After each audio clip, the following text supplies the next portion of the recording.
Well, right now, let's get into an interview regarding Invest in Africa. I'm now joined by a lady known as Wangechi Muriuki, who is the Chief Operating Officer of Invest Africa. Let's begin with, what does Invest Africa do, really? Thank you very much. Invest in Africa is a private sector initiative which brings together leading local companies across different sectors who work together to develop local enterprise and to also give support to Kenya. So looking at Invest in Africa, I know there is a push to get young people to sort of get incentives and also training of entrepreneurs. Just tell us more about this.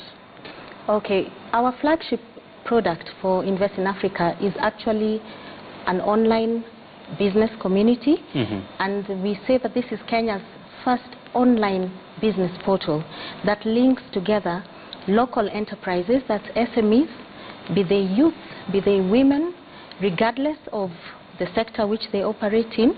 It links them to big companies and multinationals that are also within the portal.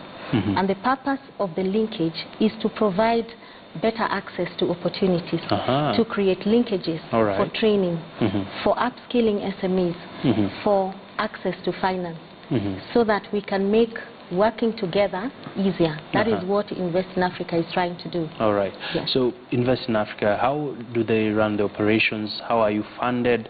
How big is the budget, really? I would not comment about the budget. We are a not-for-profit initiative. All right. But when we say we work together, it means that we are partnering with other organizations that support our work. In reaching out to develop local enterprise, we are partnering globally with Equity Bank, with EY, with Tallow Oil, with Clyde & Co., a company in the UK, bringing together our efforts to pool resources to enable our work. So we are working towards developing the first online portal, which I said is a marketplace. So all these companies that are coming together will support the portal by buying in the portal. And we are going to have SMEs registered on the portal. And the benefit for the SMEs is that they will be registered on the portal, they will raise their profile on the portal, they will be able to access opportunities through tenders. They will gain capacity building from skills and from the linkages to finance that we want to offer to the SMEs through our partners. Interesting. So how do they get on board on this system, really? How much does it cost perhaps an aspiring entrepreneur to join? We are going to be charging a very minimal fee for SMEs. All right. Like I said, what does it take for an SME? We are trying to profile our local companies. We want to encourage them to do business with big companies.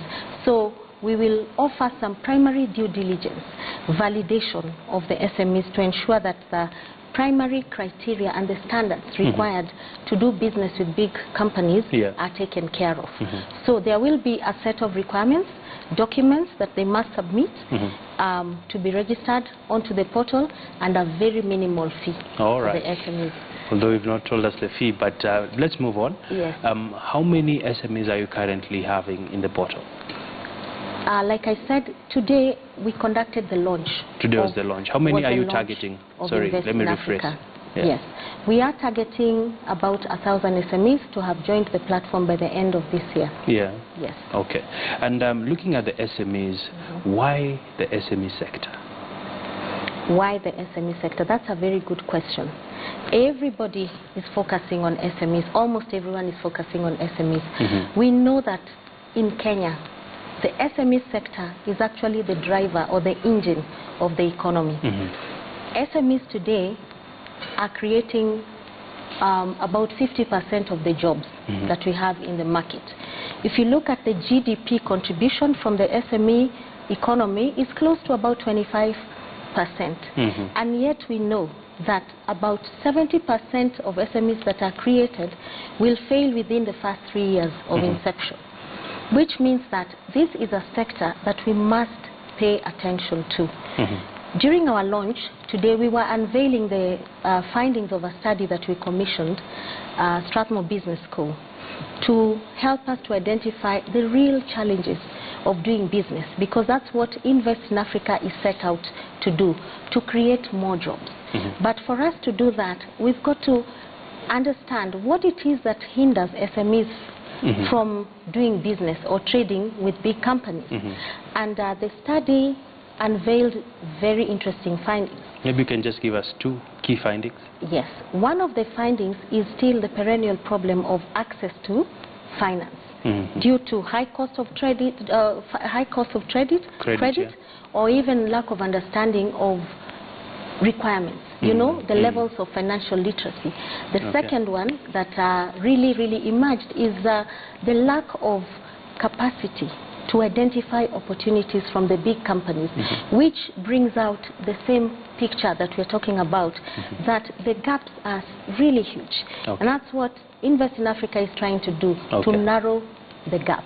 Many thanks. Yes. We're speaking there to Wangechi Muriuki, who is the Chief Operating Officer of Invest in Africa. Thank you for making time. Thank you very much. We appreciate your time, and we look forward to seeing a lot from your end. Well, now time